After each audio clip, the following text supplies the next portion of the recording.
Normalmente las historias que me envían son recuerdos de eventos aterradores y perturbadores. Lo que están a punto de escuchar es, en cambio, un archivo de investigaciones y avistamientos de algo que no debería existir. Datos recopilados sobre la misma criatura que se remontan a décadas atrás. Sea lo que sea, caza y vive en el Parque Nacional Yellowstone y parece disfrutar observando a los humanos desde lejos y a veces desde muy, muy cerca. Esta historia se titula Los hombres lobo de Yellowstone y me la envió The Logical One, el lógico. Mi nombre es Mac y sí, lamentablemente es la abreviatura de Mackenzie. Tengo 61 años. Pasé 32 años en el Servicio de Pesca y Vida Silvestre de los Estados Unidos, FWS, los últimos 14 en el gran ecosistema de Yellowstone. Me jubilé en 2019 con una pensión GES-12, una rodilla izquierda en mal estado y un archivador en mi garaje que mi esposa cree que contiene viejos datos de encuestas de alces.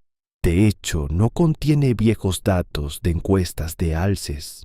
Lo que sigue es una recopilación de testimonios, notas de campo y observaciones personales que abarcan 20 años, desde 2004 hasta 2024, con respecto a lo que he denominado en mi propia documentación como un cánido bípedo grande no clasificado, observado dentro y en los alrededores del Parque Nacional Yellowstone.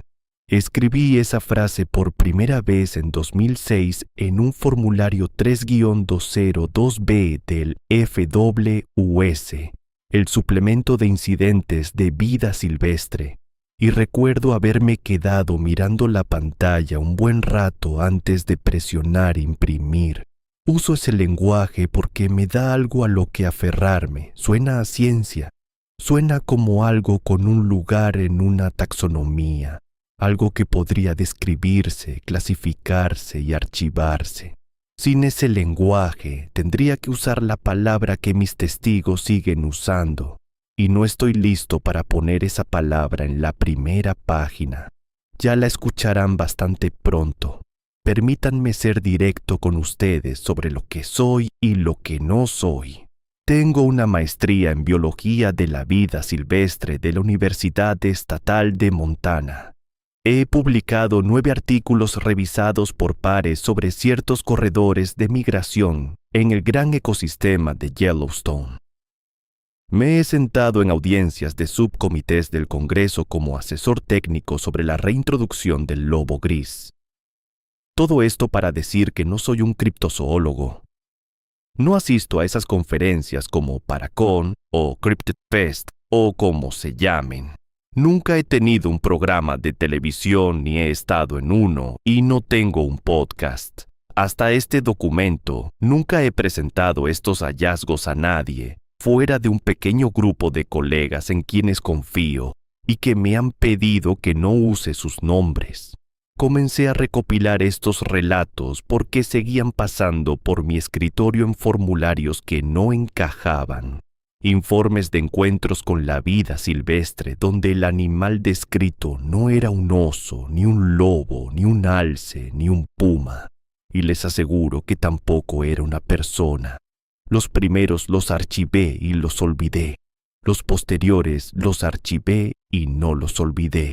Los testigos eran, la mayoría de las veces, personas en cuyo juicio profesional había confiado durante años, guardaparques de temporada, biólogos de lobos, equipos de senderos en zonas remotas, trabajadores de mantenimiento que habían pasado más tiempo en el interior de Yellowstone que la mayoría de los investigadores en toda su vida. Mis criterios de inclusión eran estrictos porque tenían que serlo. Si iba a mantener un archivador en la sombra en mi garaje durante 20 años, el material en su interior más valía que fuera sólido. El testigo tenía que estar sobrio. Tenía que haber presentado un informe oficial o haber accedido a una entrevista grabada en mi Olympus doble US-853 que compré en 2009 y todavía uso. El relato tenía que incluir detalles físicos específicos que fueran inconsistentes con la megafauna norteamericana conocida. Excluí cualquier cosa que sonara tomada de la mitología de Pie Grande, cualquier cosa que sospechara que fue inventada para llamar la atención, y cualquier relato proveniente de contextos espirituales o ceremoniales de los nativos americanos. Esta última exclusión merece una palabra de explicación porque varias personas con las que hablé de las naciones Shoshone y Crow me dejaron en claro que lo que ellos saben sobre estas cosas opera en un nivel que no estoy calificado para abordar. Su conocimiento es más antiguo que el mío y se rige por reglas diferentes. Yo soy biólogo, mido huellas y entrevisto a testigos. Ese es mi carril y he tratado de mantenerme en él. En total, 41 relatos cumplieron con mis criterios. Presentaré una selección representativa aquí, seguida de mi propia experiencia, que ocurrió el 14 de septiembre de 2022 en la región del Valle Pelican, en el interior de Yellowstone, después de la cual tuve problemas para dormir durante muchos meses. Quiero agregar una cosa más antes de comenzar. Sé cómo pueden sonar estos informes. Después de todo, me he sentado frente a una mujer con un doctorado en ecología de la vida silvestre que me dijo que vio a un lobo ponerse de pie y correr sobre dos patas junto a su auto a 45 millas por hora. Sé cómo suena eso saliendo de la boca de alguien, pero también sé cómo se veía su rostro cuando lo dijo. Agarró su taza de café con ambas manos todo el tiempo y su voz era cuidadosa y plana. Hubiera preferido tragar vidrio antes que decir esas palabras a otro profesional. Estoy escribiendo esto por ella y por personas como ella, por Gary Wendt y por el Marine que no quiso darme su nombre, y por cada otra persona en estos archivos que vio algo que pasarán el resto de sus vidas deseando no haber visto. Me dijeron la verdad, así que la escribí. Y les estoy entregando esa verdad a ustedes, los primeros informes, 2004 a 2010, relato 3. En junio de 2004, una investigadora de lobos a la que llamaré doctora Carla Bryce estaba monitoreando a la manada de Druid Peak en el Valle Lamar mediante radiotelemetría. Eran las 4:40 de la mañana. El cielo era de un gris azulado. Esa hora de la mañana en la que todo es visible, pero nada tiene todo su color aún. Carla estaba sola en su vehículo con un termo de café quemado del gobierno y un telescopio Swarovski en una montura de ventana. Prefería trabajar sola. La mayoría de los buenos lo hacen. Captó movimiento en la cresta de una montaña a unos 800 metros al este de su posición y enfocó el telescopio hacia allí. Observó lo que inicialmente identificó como un lobo gris, posiblemente herido, moviéndose a lo largo de la cresta con una postura normal. El animal parecía caminar erguido sobre sus patas traseras, con sus patas delanteras colgando a los lados. Su primera suposición fue una lesión espinal. Los lobos con trauma espinal severo a veces pueden intentar caminar en una posición semi-erguida, aunque rara vez pueden mantenerla por más de unos pocos pasos. Carla observó a este animal caminar erguido durante aproximadamente 90 segundos. Luego se dejó caer a 4 patas y se movió hacia el bosque a una velocidad que ella describió en nuestra entrevista 7 años después como más rápido que cualquier lobo que haya rastreado en 11 años de trabajo de campo. Le pedí que le pusiera un número a eso, pero no quiso. Dijo que la comparación más cercana sería un lobo en una carrera a toda velocidad, persiguiendo un alce, pero que el andar era diferente. Zancadas más largas, el cuerpo estaba demasiado bajo con respecto al suelo, dijo, como un perro que ha sido entrenado para correr por debajo de las vallas. Carla archivó su observación original como un informe de un lobo herido, formulario 3-202B, y anotó las coordenadas GPS y la hora aproximada. Procedimiento estándar. Lo que no incluyó en ese informe y lo que solo me dijo tomando unas copas en Bozeman en 2011 fue la parte que ocurrió entre el caminar y el correr. El animal se detuvo en la línea de los árboles, giró la cabeza y miró directamente a su telescopio, hacia su posición. Ella estaba a más de 800 yardas de distancia, con el viento en contra, en un vehículo cerrado. Le pregunté cómo podía estar segura de que la estaba mirando a ella específicamente y no solo escaneando en su dirección general, como haría cualquier animal alerta. Ella negó con la cabeza una vez. Podía sentirlo, dijo. Sabía exactamente dónde estaba yo. Me miró como alguien que te reconoce en un estacionamiento. 5 años después, habría descartado ese tipo de declaración como el embellecimiento que a veces se cuela en la memoria a posteriori. Simplemente es la naturaleza humana remodelar las experiencias. Las personas pueden agregar significado retroactivamente. Sé esto porque pasé una carrera entrevistando a testigos sobre encuentros con la vida silvestre y aprendiendo a filtrar la señal del ruido. Pero para 2011 tenía 14 relatos en mi archivador y el ruido comenzaba a sonar mucho como una señal. Relato 9. En agosto de 2007, conduje hasta un campamento remoto cerca del lago Shoshone con 2 miembros del equipo de senderos que habían informado de un encuentro inusual con la vida silvestre 3 días antes.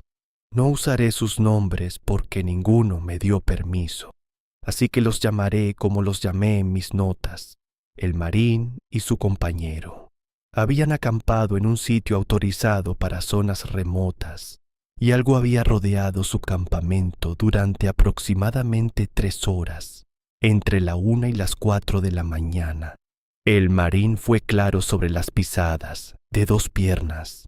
Dijo que creció cazando venados de cola blanca en Wisconsin y que había escuchado a todo tipo de animales caminar por el bosque de noche. Esto era un bípedo. Pisadas grandes y círculos sostenidos alrededor del campamento, a una distancia de tal vez 40 o 50 pies, dando vueltas y vueltas durante 3 horas en un patrón que nunca varió. Le pregunté por los osos. Los osos investigan un campamento, pero su movimiento es investigatorio. Se acercan, olfatean, hurgan y se van. Sin embargo, no caminan en círculos. Él sabía esto. Me dijo que había trabajado en cierres porosos en Glacier antes de ser transferido a Yellowstone. Y me dijo muy en silencio, con las manos juntas sobre la mesa de picnic frente a él: «Tranquilo y con cuidado, Mac. Eso no era un oso». Caminamos hasta el lugar y examiné las huellas. La tierra era lo suficientemente blanda como para mantener buenas impresiones. Lo que encontré fue un patrón de huellas de cánido. Tenía 4 dedos, marcas de garras consistentes con un lobo o un perro grande, pero de aproximadamente 7 pulgadas de ancho, casi el doble del ancho de la huella de un lobo gris macho grande. Más preocupante era la zancada. Estas huellas mostraban un movimiento bípedo sostenido. Izquierda, derecha, izquierda, derecha, en un círculo repetitivo alrededor del campamento. Lo registré todo, medí la profundidad de la impresión y documenté la longitud de la zancada. Por supuesto, nada de esto prueba nada definitivo. Las huellas en suelos blandos pueden distorsionarse por la humedad, la temperatura y la distribución del peso del animal. Pero déjenme contarles cómo terminaron las huellas. Esta es la parte en la que sigo pensando cuando debería estar pensando en otras cosas. Las huellas conducían a la orilla del lago. El lago Shoshone, que es el lago de zona remota más grande de Yellowstone. sin acceso por carretera ni lanchas a motor, y la temperatura del agua en agosto rondaba los 50 grados Fahrenheit. Las huellas bípedas caminaron en línea recta hasta la orilla del agua y allí terminaron. No las vi curvarse hacia la izquierda ni hacia la derecha, y no habían retrocedido. La última huella clara estaba a unas 6 pulgadas de la línea de flotación, orientada directamente hacia el lago. Sea lo que sea que hizo esas huellas, entró en el lago Shoshone, y por lo que pude determinar en 2 horas de búsqueda por el perímetro, no salió. Relato 14. Gary Wendt, un fontanero de 58 años. Había trabajado para el Servicio de Parques Nacionales en Yellowstone durante 26 años. Conducía un vehículo gubernamental autorizado en la carretera del parque cerca de Tower Junction, aproximadamente a las 11 de la noche de una noche de octubre de 2010. Regresaba de una llamada de emergencia en Roosevelt Lodge, donde una tubería había estallado en la cocina, y tenía el camino para él solo. El parque estaba a semanas de cerrar por el invierno y el tráfico turístico había desaparecido. Algo estaba parado en la carretera. Gary me dijo que estaba sobre 2 patas. Dijo que medía 6,5, tal vez 7 pies de alto. Gris amarronado, pesado en los hombros y el pecho. Estaba de espaldas a él, y cuando sus faros lo iluminaron, el animal giró la cabeza y miró a la camioneta. Gary me dijo, el rostro era el rostro de un lobo en el cuello de un hombre. Y quiero decir exactamente eso. El hocico, las orejas, la forma del cráneo, todo era de lobo, pero el cuello era largo y grueso, y la cabeza se asentaba en la parte superior del cuerpo en lugar de estar al frente. La postura era vertical, erguida, de la forma en que tú y yo estamos de pie. Miró a su camioneta durante tal vez 2 segundos. Luego salió de la carretera. Un gran paso es todo lo que necesitó. Gary dijo que las piernas se doblaban mal, que la rodilla parecía articularse en la dirección correcta, pero las proporciones eran incorrectas. El fémur era demasiado largo o la espinilla era demasiado corta, y el único paso que dio para despejar el camino cubrió una distancia de lo que estimó en unos 8 pies. Luego se sumergió en la oscuridad y Gary se quedó solo en la carretera. Me senté frente a él en una cabina en el Wonderland Café en Gardiner, Montana, 6 semanas después del incidente. Había pedido el desayuno del ranchero, 3 huevos, tocino, papas fritas y tostadas, y lo vi sin tocar nada. Su tenedor se quedó en la servilleta. Me contó lo que vio, y su voz se mantuvo nivelada todo el tiempo. Pero noté en ella una cualidad que había escuchado de otros testigos y que escucharía de nuevo muchas veces a lo largo de los años: precisión. Quería ser claro y directo para que desesperadamente le creyeran, porque lo que vio era extraño. Sé lo que vi, me dijo Gary, y desearía no haberlo hecho nunca. Se jubiló a la primavera siguiente. 26 años de servicio, pensión completa, buen expediente. Podría haber trabajado otros 7 años para maximizar sus beneficios. Cuando le pregunté por qué se iba, miró por la ventana hacia el parque. El arco de la entrada norte era visible al final de la calle. Ese gran arco de piedra con la cita de Roosevelt, y más allá, el camino que serpenteaba hacia el sur por el cañón de Gardiner, hacia el territorio donde Gary se había arrastrado debajo de tuberías congeladas durante más de la mitad de su vida adulta. Ya no puedo hacer estas llamadas nocturnas, dijo. Simplemente no puedo. Lo entendí, pero no dije eso porque en ese momento todavía estaba fingiendo que solo estaba recopilando datos. Solo un biólogo con un interés secundario inusual, un hombre con su archivador. Pero lo entendí, y cuando subí a mi camioneta esa tarde para conducir a casa, cerré los seguros de las puertas antes de encender el motor. algo que nunca antes había hecho conscientemente. No en 30 años de conducir vehículos del gobierno por territorio de osos pardos. Quería decirme a mí mismo que era un accidente de mi mano o un reflejo, nada por lo que alterarse. Me dije eso todo el camino a casa. Para 2012 tenía 20 relatos en mis archivos.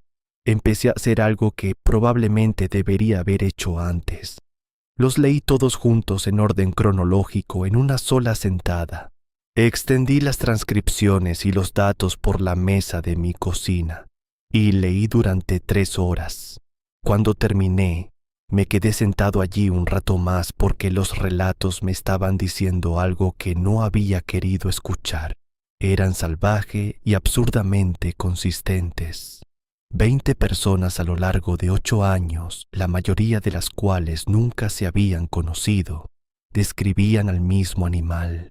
Si se tratara de invenciones o identificaciones erróneas, esperarías ruido y variación, la deriva que ocurre cuando las personas confunden osos con sombras. En cambio, tenía 20 relatos que se leían como 20 observaciones de una sola especie, y esa fue la tarde en la que dejé de fingir que era solo un pasatiempo. Déjenme decirles lo que describen los informes, tomados como un cuerpo de evidencia. Intentaré mantenerme en un registro clínico aquí porque esta es la sección que más lo necesita. El momento en que me permito editorializar sobre este material es el momento en que deja de ser útil. Los testigos describen consistentemente a un animal de entre 6 y 8 pies de altura, cuando está de pie en posición erguida. Cuando está a 4 patas, el cuerpo es comparable al de un lobo gris muy grande, pero con proporciones que todos y cada uno de los testigos caracterizan de una forma u otra como simplemente incorrectas. Describen el torso como largo o las extremidades como pesadas, la cabeza demasiado grande. Varios testigos compararon la impresión general con la de un lobo que había sido estirado, o con la de una persona usando el cuerpo de un lobo y que no sabe muy bien cómo se supone que funcionan las articulaciones. El animal es capaz de moverse tanto de forma cuadrúpeda como bípeda. 12 de mis 41 testigos informan haber visto a la criatura hacer la transición entre las dos posturas, y a todos les cuesta describirlo. La palabra que surge con más frecuencia es fluido, seguida de cerca, por supuesto, por incorrecto. Estas dos palabras no van juntas en inglés normal. Las cosas que son fluidas son elegantes, no incorrectas, y las cosas que son incorrectas son torpes, no fluidas. Pero los testigos siguen recurriendo a ambas palabras a la vez, como si el movimiento que vieron fuera suave y terrible al mismo tiempo. Un guardaparques, un hombre con 15 años de experiencia en patrullajes de zonas remotas, me dijo: se movía como agua corriendo cuesta arriba. Era hermoso y no debería haber estado sucediendo. La marcha bípeda es el elemento más común en los 41 relatos. Los osos se paran erguidos. Todo el mundo sabe esto. Pero un oso sobre sus patas traseras es un oso haciendo algo temporal e incómodo para él. Se balancea, se tambalea. Sus extremidades delanteras cuelgan de una manera que comunica cuánto le gustaría volver a bajarlas. Lo que mis testigos describen, en cambio, es un animal que camina sobre 2 piernas como tú y yo, con un equilibrio fácil, como si el cuerpo estuviera hecho para eso. Varios testigos usaron la misma frase sin que yo se lo sugiriera. Dijeron que caminaba como si supiera a dónde iba. Casi todos los testigos nocturnos comentan sobre el brillo de los ojos. Aquí es donde los informes se vuelven más difíciles de conciliar con la biología conocida. El brillo de los ojos de los cánidos suele ser verde dorado. El brillo de los ojos de los osos tiende hacia el ámbar o el rojizo. Lo que mis testigos describen es una reflectividad pálida y plana en un color que nadie puede precisar. El blanco es el descriptor más común. La plata es el segundo más cercano. Un testigo dijo, como faros rebotando en un espejo. Otro dijo, como mirar la luna en un charco. Un guardaparques de zonas remotas que había pasado 6 años haciendo telemetría de lobos nocturna me dijo que el brillo de los ojos era el color de la nada, algo que escribí y con lo que nunca he sabido qué hacer. Debo decirles que he pasado mi carrera mirando a los ojos de animales grandes. En realidad, he sido atacado por osos pardos 2 veces. En otra ocasión, fui perseguido por una madre alce que protegía a su cría cerca de Slough Creek en 2003. Una vez mantuve contacto visual con un puma por lo que pareció 1 hora, pero honestamente, probablemente fueron 40 segundos. Eso sucedió en un sendero sobre Hellroaring Creek, lo suficientemente cerca como para poder ver el polvo en sus bigotes. Ninguna de estas experiencias me preparó para lo que vi en el Valle Pelican en septiembre de 2022. Y cuando llegue a esa parte de este relato, intentaré explicar por qué. Pero aún no he llegado allí, y me encuentro agradecido de no tener que contarlo tan pronto. Esta es la parte que cambió la forma en que cierro mis puertas con seguro por la noche. En ninguno de mis 41 informes la criatura hizo contacto físico agresivo con el testigo. Hasta donde yo sé, no ha atacado a nadie. Y, sin embargo, en 23 de esos 41 informes, los testigos describieron la abrumadora impresión de estar siendo observados específicamente, rastreados, seleccionados. Usaron diferentes lenguajes para expresarlo, pero el sentimiento era el mismo, la sensación de que cualquier cosa que estuvieran mirando también los estaba mirando a ellos, y los había estado mirando durante más tiempo del que ellos la habían estado mirando. Llamé a esto comportamiento de atención dirigida en mis notas.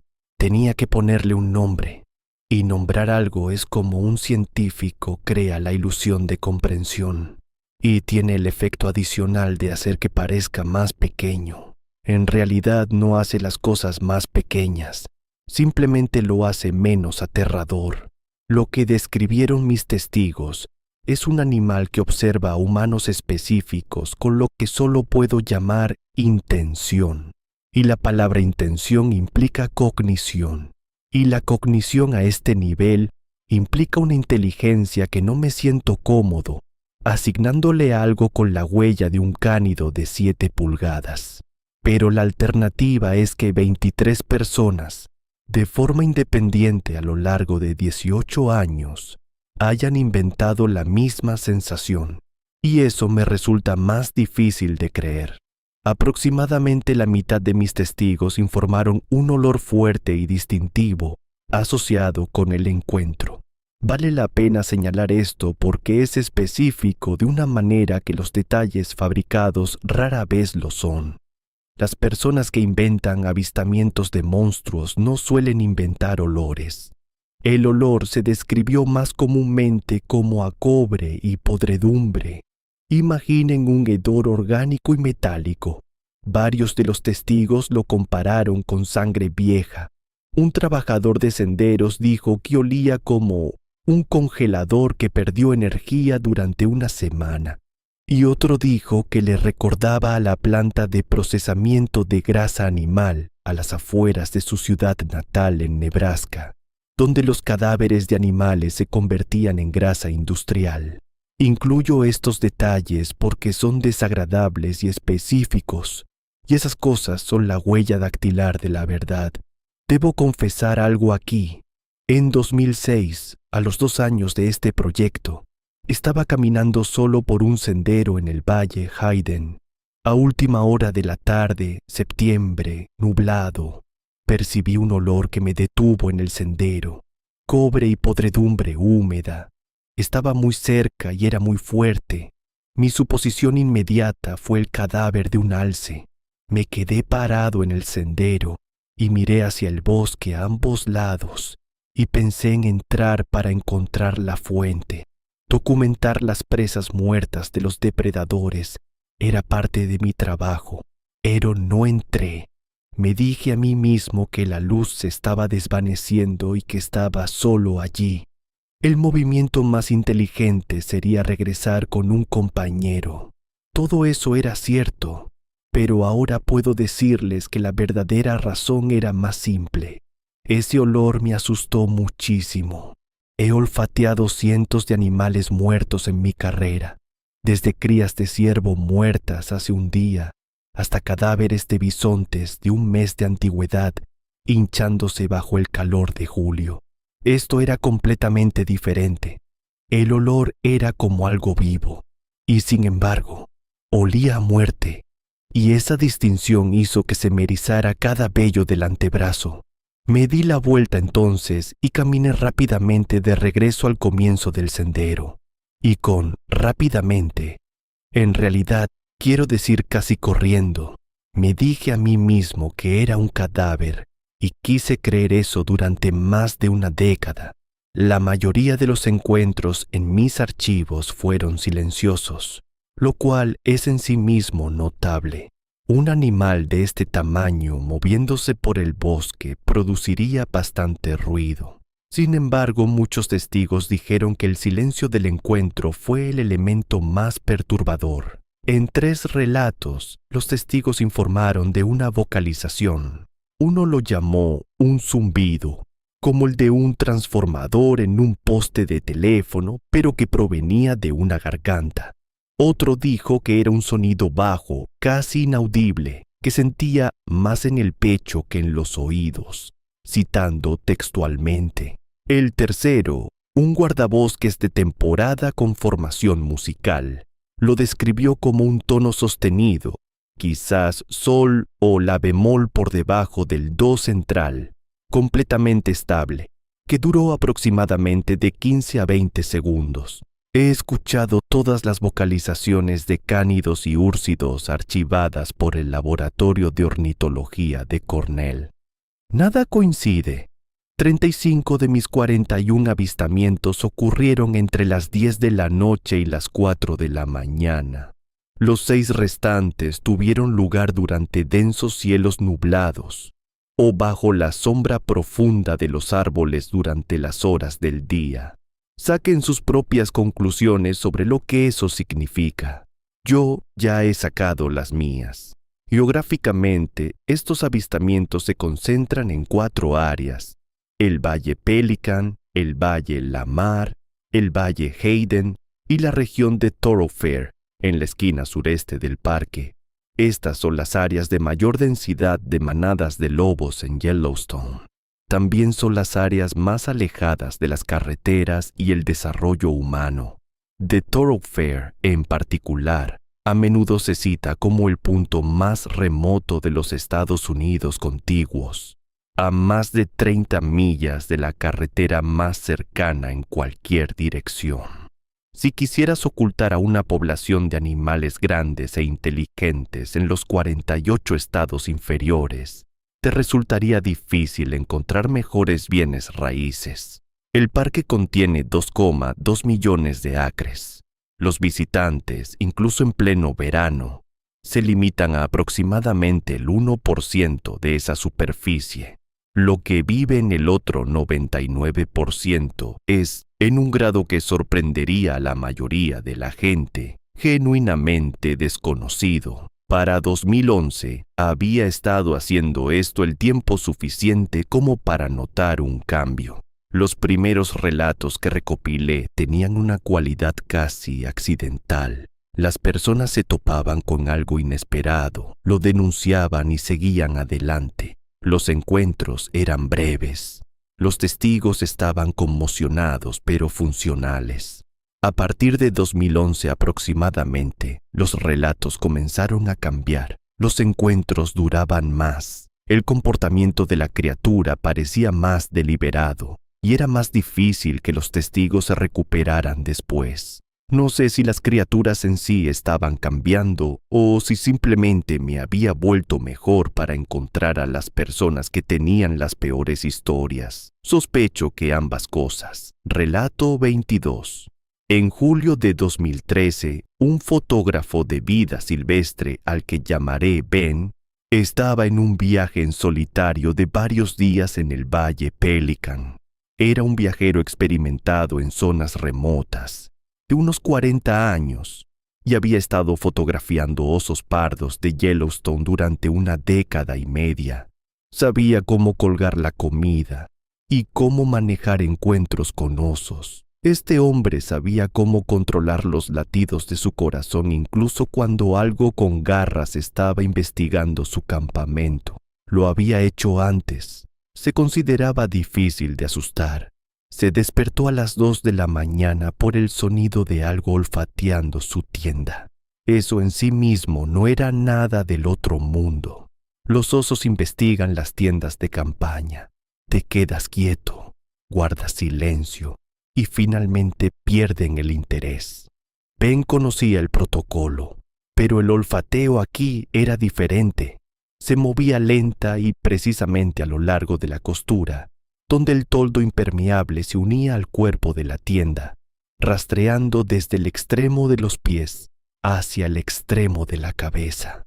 Se detuvo a sus pies y pudo escuchar una profunda y lenta inhalación a través del nylon. Luego se movió a lo largo de su lado izquierdo, subiendo por su cadera, pasando sus costillas, y se detuvo a la altura de su rostro. Estaba acostado boca arriba. Lo que fuera que estaba afuera de la tienda estaba a centímetros de él, separado por el toldo impermeable y la malla interior. Podía escucharlo respirar. Me dijo que la respiración fue lo que le hizo entender que no era un oso, era demasiado lenta. Un animal grande, incluso en reposo, respira a un ritmo determinado por su demanda metabólica. Y algo del tamaño de un oso pardo respira cada 3 a 5 segundos. La respiración fuera de su tienda se producía una vez cada 15 a 20 segundos. Inhalaciones muy largas y lentas seguidas de exhalaciones largas y lentas, con pausas entre cada ciclo que duraban más que las propias respiraciones. Dijo que sonaba como algo que no necesitaba mucho aire. Se quedó frente a su rostro durante lo que estimó en 2 minutos. Podía sentir el calor a través de la tela. Dijo que era el calor corporal de algo muy grande, muy cerca. Luego continuó avanzando a lo largo de la tienda hacia la cabecera y escuchó pasos alejándose, pisadas de 2 piernas. No salió de su tienda hasta el amanecer. Por la mañana, encontró marcas de garras en un pino con torta a unos 6 pies de donde había estado su cabeza. 5 surcos espaciados uniformemente en la corteza a una altura de aproximadamente 8 pies sobre el suelo. Los surcos eran lo suficientemente profundos como para que la madera blanca debajo de la corteza quedara expuesta, y estaban espaciados en un patrón que conduje para examinar la semana siguiente. Llevé una cinta métrica y una cámara y pasé 1 hora junto a ese árbol. Presioné mi mano contra la corteza junto a las marcas. Tengo manos grandes. Uso un guante XL. La extensión de los surcos era más ancha que mi mano por al menos 2 pulgadas. Y el patrón era consistente con 5 dedos agarrando y arrastrando hacia abajo. Algo así como cuando una persona podría pasar sus uñas por una superficie. Una vez más, una comparación con personas, pero una persona que dejara marcas tan profundas en la corteza de un pino con torta necesitaría garras de al menos 1,5 pulgadas de largo y una fuerza de agarre que no creo que exista en la fisiología humana. Ben recogió su campamento esa mañana y se marchó. Canceló los 4 días restantes de su viaje. Lo entrevisté 2 semanas después en una cafetería en Jackson. Estaba tranquilo y organizado, y respondió a cada pregunta que tenía. La única señal de que algo andaba mal era que no dejaba de mirar por la ventana detrás de mí, la que daba al estacionamiento, donde había una línea de árboles más allá. Cada vez que miraba, veía que su mandíbula se tensaba por un momento antes de continuar hablando. Me dijo que no había regresado al Valle Pelican. Cuando le pregunté si planeaba regresar, levantó su café, lo volvió a dejar sin beber y dijo: «Tengo muchos otros lugares para tomar fotos». Relato 27. En septiembre de 2015, un guardabosques de zonas remotas, cuyo nombre acordé retener, estaba realizando una patrulla en solitario en la región de Thoroughfare, a lo largo del alto río Yellowstone. Iba por el tercer día de un circuito de 5 días. En la mañana del tercer día, aproximadamente a 2 millas río arriba de la cabaña de patrulla de Thoroughfare, se encontró con el cadáver de un alce macho. La depredación de alces en el Thoroughfare es común, y un guardabosques experimentado puede leer un cadáver como un libro. Los lobos dejan el cuero rasgado, las vísceras esparcidas y los huesos partidos en busca de tuétano. Los osos pardos son más prolijos, pero siguen siendo bruscos. Lo que encontró este guardabosques no encajaba en ninguno de los 2 patrones. El alce había sido abierto por el abdomen. El cuero se había despegado por ambos lados y se había doblado. Esa fue su palabra, doblado, como alguien que prepara un ciervo en el campo. Los órganos se habían extraído por completo. La cavidad corporal estaba limpia con una cantidad notablemente pequeña de sangre en el suelo circundante. El guardabosques me dijo que parecía un procedimiento quirúrgico realizado en el campo. Alrededor del cadáver encontró huellas, las mismas huellas anómalas de cánido que había documentado en el lago Shoshone en 2007, de gran tamaño, 4 dedos con marcas de garras, en un patrón de zancada bípeda. Lo que sea que hubiera preparado este alce lo había hecho mientras caminaba sobre 2 patas. Pero el detalle que me ha acompañado por más tiempo, en el que pienso en ese silencio particular de las 3 de la mañana cuando mi esposa está dormida y la casa cruje, son las astas. Las astas del toro habían sido removidas, habían sido cortadas desde los pedicelos, la base ósea en el cráneo donde se adhieren las astas. El guardabosques, que tenía varias décadas de experiencia en el campo y había examinado cientos de cráneos de alces, me dijo que las superficies cortadas eran más lisas que cualquier cosa que los dientes o las garras pudieran producir. Dijo que parecía que los habían cortado con una herramienta. Le pregunté qué tipo de herramienta podría producir ese resultado. Dijo que no lo sabía. Hice la misma pregunta a 2 especialistas en forense veterinaria en Montana State, presentándoles las fotografías sin contexto, diciéndoles solo que estaba investigando una inusual mortalidad de alces. Ambos dijeron que los cortes en los pedicelos eran consistentes con un implemento rígido y afilado. Uno de ellos preguntó si alguien había usado una sierra para huesos. Quiero que se sienten a reflexionar sobre eso por un momento. Un cánido bípedo grande que utiliza herramientas. Consideré y rechacé la posibilidad de un cazador furtivo humano, porque las huellas eran de cánido y porque el área estaba a días de distancia del camino más cercano. Además, ningún ser humano tiene ningún motivo para llevarse los órganos de un alce macho y dejar intactos cientos de libras de carne comestible.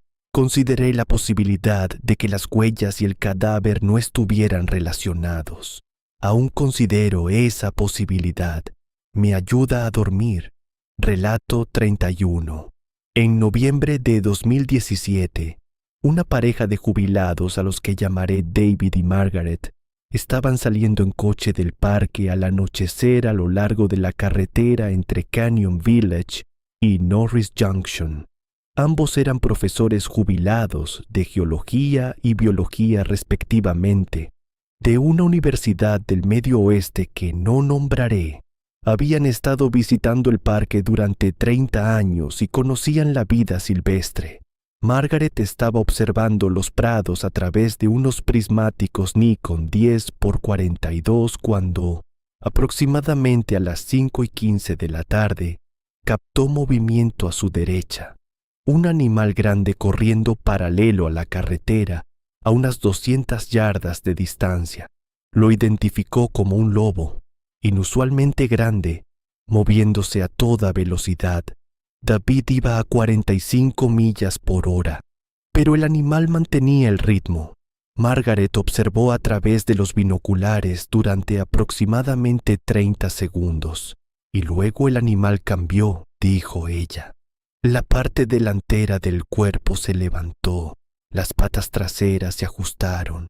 El patrón de zancada pasó de un galope de 4 tiempos a una carrera de 2 tiempos en un movimiento singular y fluido, y la criatura continuó a lo largo del prado sobre 2 piernas a la misma velocidad, a 45 millas por hora, sobre 2 piernas. Ella me dijo que las proporciones durante la transición estaban todas mal. El torso se alargó, o eso pareció. Las extremidades delanteras, que habían estado golpeando el suelo como 4 patas, se levantaron contra el pecho y luego colgaron a los lados. La cabeza giró de una posición orientada hacia adelante a una erguida. Dijo que todo el proceso tomó tal vez 3 segundos y que fue demasiado fluido. Y como recordarán, esa frase o uso de la palabra era común entre estos testigos. Se ha convertido en algo que me aterra. Cuanto más lo escuchaba, más entendía que la palabra fluido se usaba con frecuencia para describir algo que viola la comprensión de las cosas que tiene alguien. La criatura corrió sobre 2 patas durante unos pocos cientos de yardas más, todavía paralela a la carretera, y luego se desvió hacia los árboles y desapareció. David, que iba conduciendo, vio a un animal entrar al bosque. No vio una transición. Miró a Margaret y ella estaba sentada muy quieta con los binoculares en el regazo. No dijo nada. No pronunció una palabra durante el resto de su viaje de 2 horas hasta Bozeman. Margaret me dijo que esta era la primera vez en sus 40 años de matrimonio que le había ocultado algo a su marido. Todavía no le había contado lo que vio, me dijo. Sé qué titular tienes que proteger, pero no esto. Le di las gracias y me fui a casa.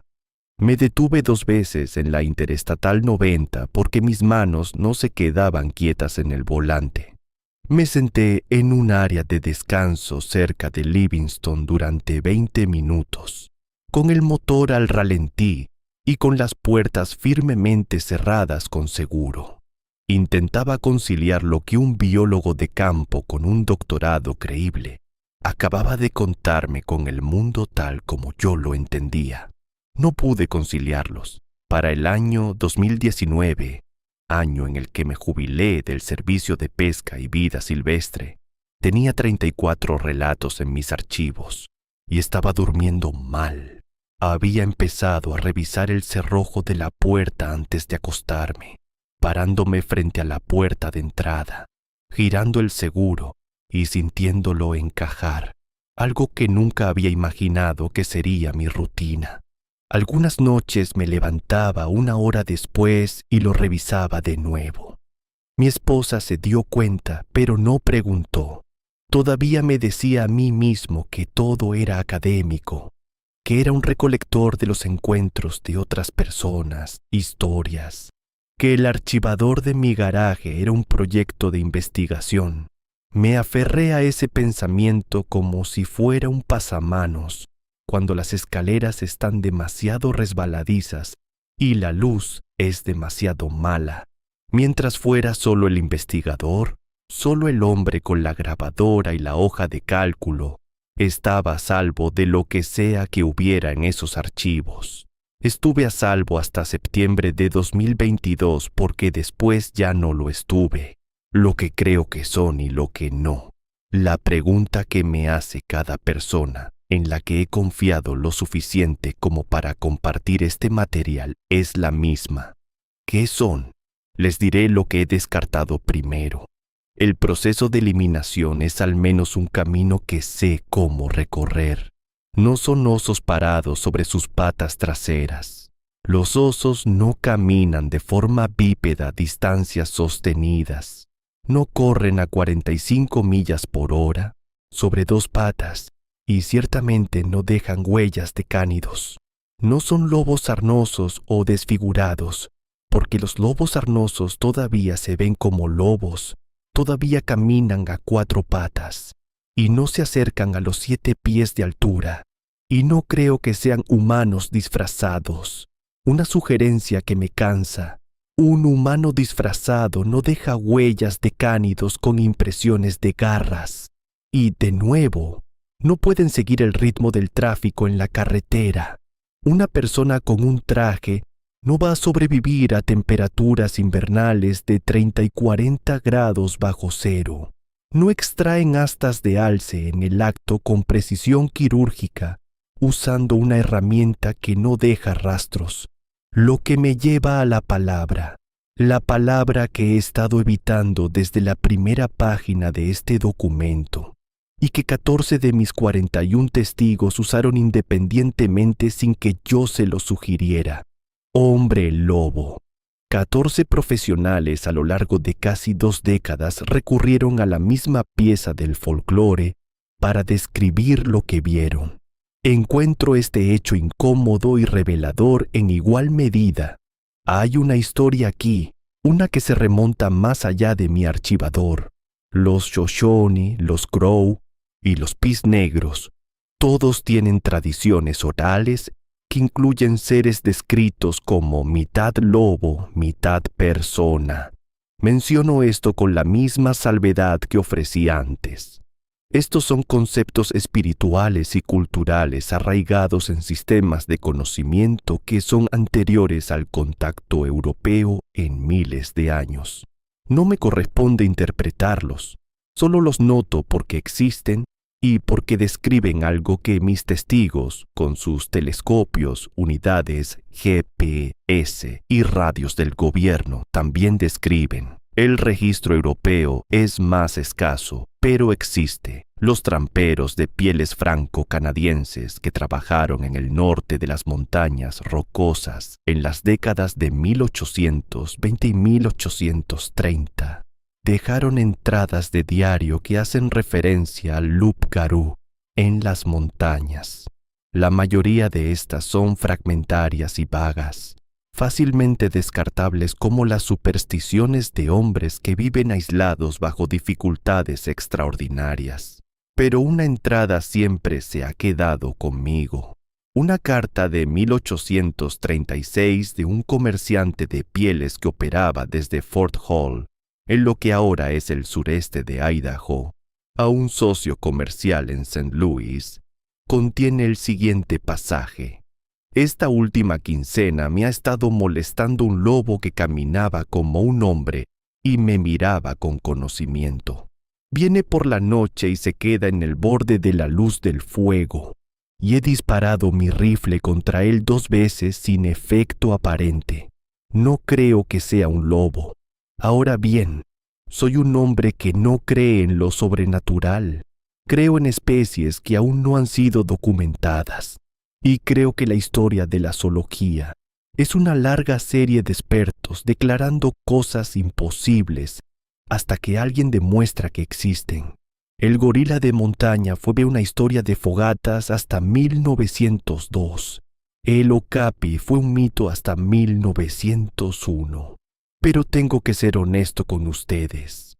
Esos eran animales que encajaban cómodamente en las categorías biológicas conocidas una vez que fueron descubiertos. Lo que estoy describiendo no tiene un lugar en el que encajar. Un animal que hace la transición entre la locomoción cuadrúpeda y bípeda que parece usar herramientas y demuestra conciencia de la tecnología de observación humana, que observa a humanos específicos con una intención específica, que huele a cobre y a muerte antigua, y que puede desaparecer detrás de un solo árbol en un bosque abierto. Esto es algo más. Paso mucho tiempo en las primeras horas oscuras de la mañana pensando en esto. A veces casi me convenzo de que todo es un error de identificación. Animales vistos desde malos ángulos con mala luz por personas cansadas que se mantienen a base de adrenalina y café. Casi puedo construir un mundo en el que eso sea cierto, pero luego pienso en esas marcas de garras a 8 pies de altura en un pino, más anchas que mi mano, y pienso en las astas de alce cortadas con una herramienta, y en Carla, viendo cómo algo la miraba desde 800 yardas de distancia como si la reconociera. Luego está el Valle Pelican. Me pregunto sobre lo que caminó junto a mí a través del bosque quemado el 14 de septiembre de 2022, y la duda se rompe como el hielo en un río en primavera, y me quedo con lo que sé. Permítanme contarles ahora sobre el Valle Pelican. 14 de septiembre de 2022. Ese verano coloqué una cámara de rastreo no autorizada en un pino con torta cerca de una formación termal en el Valle Pelican, aproximadamente a 2 millas de un sitio donde habían ocurrido 2 avistamientos anteriores. La cámara era una Reconyx Hyperfire 2, activada por movimiento con flash infrarrojo, atornillada al árbol con una correa de montaje de acero. Era un tiro a ciegas, y yo sabía que lo era, pero para entonces ya llevaba 18 años recopilando relatos de otras personas y me había quedado sin ideas mejores. Quería mi propia evidencia, quería algo en una tarjeta de memoria que pudiera sostener en mi mano.